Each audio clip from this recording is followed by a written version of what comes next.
दोस्तों नमस्कार, मेरा नाम संजय मग्गू है और मौजूद हैं देश रोजाना के डिजिटल मीडिया प्लेटफॉर्म पर। आपसे चर्चा करने चला हूं हरियाणा की राजनीति। आपसे लगातार बात तो हम हरियाणा की राजनीति पर कर ही रहे हैं। लोकसभा का चुनाव डिक्लेयर होने वाला है और हमारी जो आपकी चर्चा का जो केंद्र होता है वो लोकसभा चुनाव ही है। तो आपसे मैं बात करने चला हूँ लोकसभा चुनाव में कांग्रेस की क्या रणनीति हो सकती है। बहुत जल्दी कांग्रेस पार्टी भी अपने प्रत्याशी की जो सूची है वो जारी कर सकती है। कांग्रेस के प्रत्याशियों की सूची पर कौन कैंडिडेट्स हों उस पर गंभीर मंथन लगभग एक दौर तो हो चुका है और काफ़ी हद तक कांग्रेस इस प्रकार की तैयारी कर चुकी है कि किन नेताओं को चुनाव मैदान में उतारा जाए। तो आपसे मैं चर्चा करने चला हूं कुछ ऐसी महत्वपूर्ण सीटें जिन पर कि कांग्रेस के प्रत्याशी लगभग तय हो चुके हैं और संभावना व्यक्त ये की जा रही है कि पहली अब जो सूची कांग्रेस की आएगी उसके अंदर हरियाणा के नेताओं के नाम आ सकते हैं। अगर आपसे मैं बात करूं सीधे सीधे बिना किसी भूमिका के, फरीदाबाद लोकसभा जो आप माने कि पिछले कई चुनावों से खासकर कांग्रेस पार्टी के लिए गुर्जर डोमिनेटिंग सीट बन चुकी थी। गुर्जर प्रत्याशी कांग्रेस की तरफ से उतारा जाता था, लेकिन जो संभावना व्यक्त की जा रही है और जो लगभग तय माना जा रहा है कि अब की बार फरीदाबाद के लिए कांग्रेस ने अपनी जो साइकोलॉजी चेंज कर ली है। कांग्रेस का अब की बार फरीदाबाद में बजाय गुर्जर के जाट नेता को अपना प्रत्याशी बनाने पर गंभीर मंथन हो चुका है और चर्चा ये है और जिसकी लगभग काफ़ी हद तक तय मानी जा रही है वो संभावना कि करण सिंह दलाल जो 5 बार हरियाणा से पलवल से विधायक रहे हैं, कांग्रेस के कद्दावर नेता रहे हैं, कांग्रेस के अंदर उनकी आज भी तूती बोलती है, उनको कांग्रेस फरीदाबाद लोकसभा से अपना प्रत्याशी बना सकती है, जिस पर लगभग ऐसा कहें कि मोहर लगना बाकी है बस सिर्फ। अगर आपसे मैं बात करूं गुरुग्राम लोकसभा की, तो गुरुग्राम लोकसभा से कांग्रेस लंबे समय से यादव प्रत्याशी पर अपना दांव खेलती रही है, चाहे वो राव इंद्रजीत के मामले में हो। जब से गुरुग्राम की लोकसभा बनी है, पहले वो महेंद्रगढ़ का हिस्सा हुआ करती थी काफ़ी हद तक गुरुग्राम की सीट, और उसके बाद जब से गुरुग्राम लोकसभा बनी तब से कांग्रेस ने यहाँ पर अपना जो प्रत्याशी बनाया वो बनाया यादव समाज से।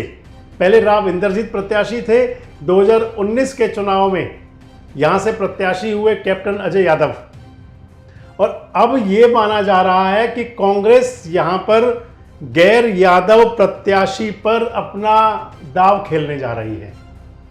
गैर यादव प्रत्याशी उतारा जा सकता है और संभावना व्यक्त ये की जा रही है कि गुरुग्राम लोकसभा से पंजाबी चेहरा हो सकता है कांग्रेस का, और वो पंजाबी चेहरा हो सकता है सिने अभिनेता, बड़े कांग्रेसी नेता राज बब्बर।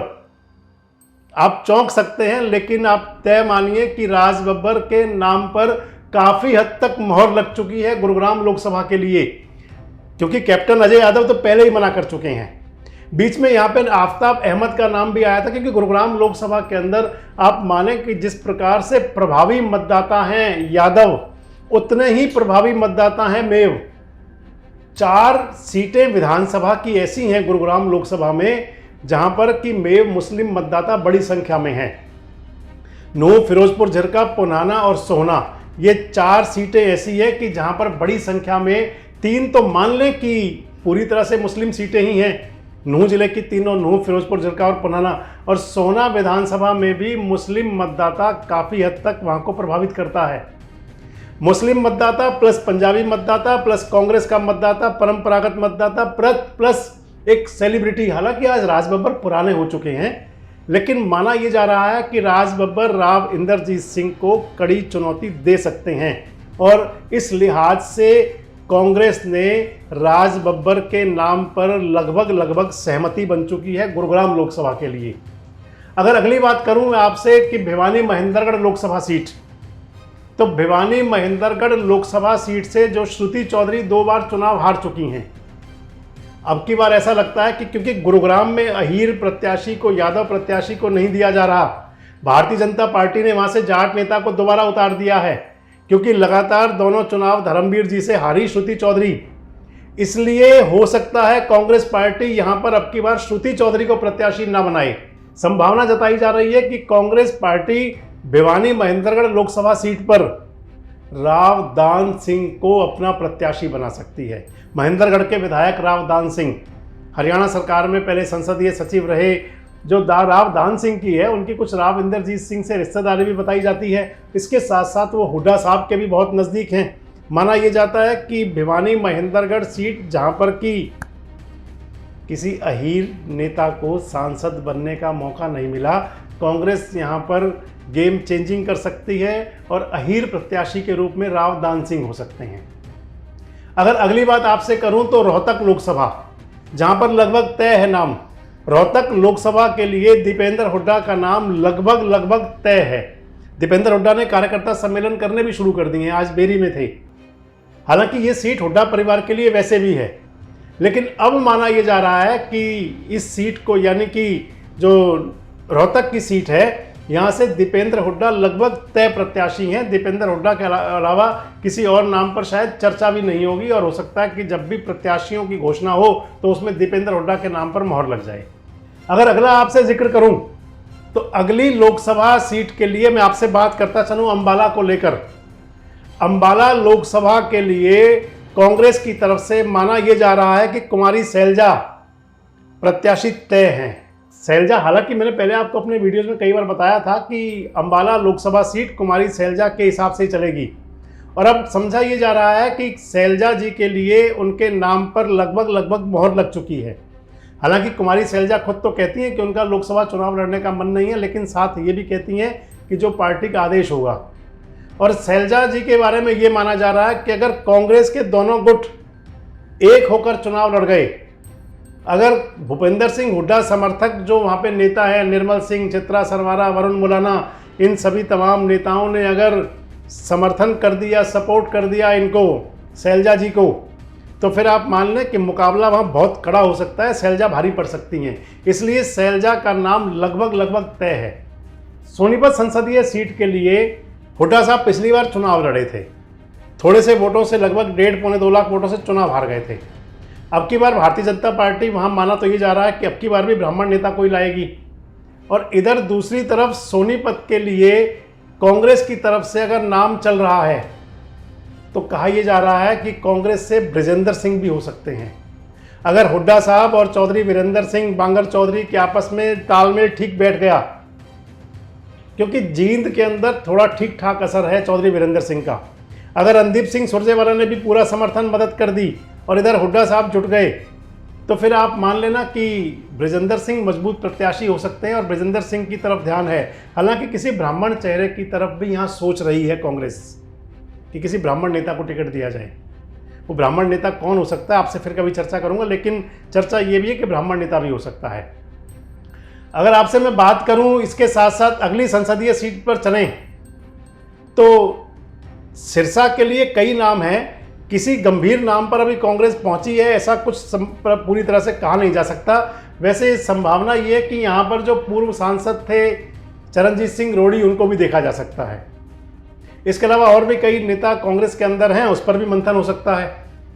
अगर अगली बात आपसे कर चलूँ कि हिसार संसदीय क्षेत्र, बृजेंद्र सिंह सांसद थे यहाँ से, जयप्रकाश फिलहाल यहाँ पर तैयारी कर रहे हैं जेपी।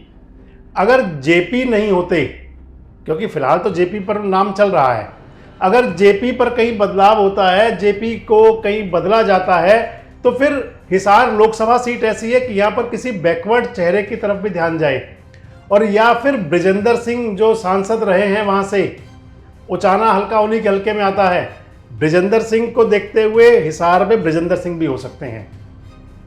तो मान लिया जाए कि बृजेंद्र सिंह को चुनाव तो लड़ाया जाएगा, वो सोनीपत हो या हिसार हो। कुरुक्षेत्र लोकसभा सीट पहले ही गठबंधन में जा चुकी है। बाकी की लोकसभा सीटें जो आपसे अगली वीडियो में कभी जिक्र करेंगे। अगर करनाल की बात करना जरूरी है, करनाल के लिए भी कांग्रेस की तरफ से 2 नाम जो चर्चा में काफी ज्यादा है। हालांकि नाम तो वहां बुल्ले शाह का भी था पंजाबी नेता के तौर पर। मनोहर लाल जी वहां चुनाव मैदान में उतर चुके हैं बीजेपी की तरफ से, और कांग्रेस की तरफ से माना यह जा रहा है कि राजपूत नेता, क्योंकि उस साइड पर राजपूत नेताओं का ठाकुर मतदाता भी ठीक ठाक हैं, और पूरे हरियाणा के ठाकुर मतदाताओं को कोई संदेश देने के लिए यहाँ पर कांग्रेस ठाकुर नेता को भी देख सकती है, और या फिर ब्राह्मण नेता, क्योंकि एक सीट तो कम से कम दिया जाना जरूरी है। करनाल में ये भी सोचा जा सकता है।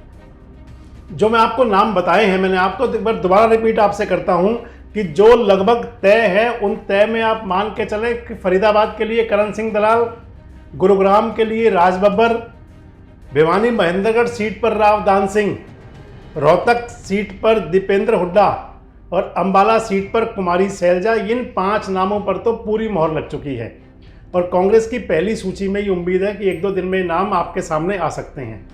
वैसे आपको क्या लगता है कि कांग्रेस क्या आपकी बार हरियाणा के अंदर कुछ बेहतर प्रदर्शन कर सकती है? जिस प्रकार से हरियाणा के अंदर सत्ता परिवर्तन हुआ है और उससे संदेश गया है, क्या उसका फायदा कांग्रेस को मिल सकता है? और आपको क्या लगता है कि क्या कांग्रेस जो गुटों में बटी हुई है अब की बार अपनी अस्मत बचाने के लिए क्या इकट्ठे हो सकते हैं? कमेंट्स बॉक्स में आके अपनी प्रतिक्रिया जरूर दें और इस प्रकार के वीडियोस अपडेट्स के लिए हमारे साथ जुड़े रहें, देखते रहें देश रोजाना। हमारे साथ जुड़े रहने के लिए देखते रहिए देश रोजाना का YouTube चैनल, सब्सक्राइब कीजिए। साथ ही देश रोजाना की खबरें सबसे पहले देखने के लिए प्रेस कीजिए बेल आइकन।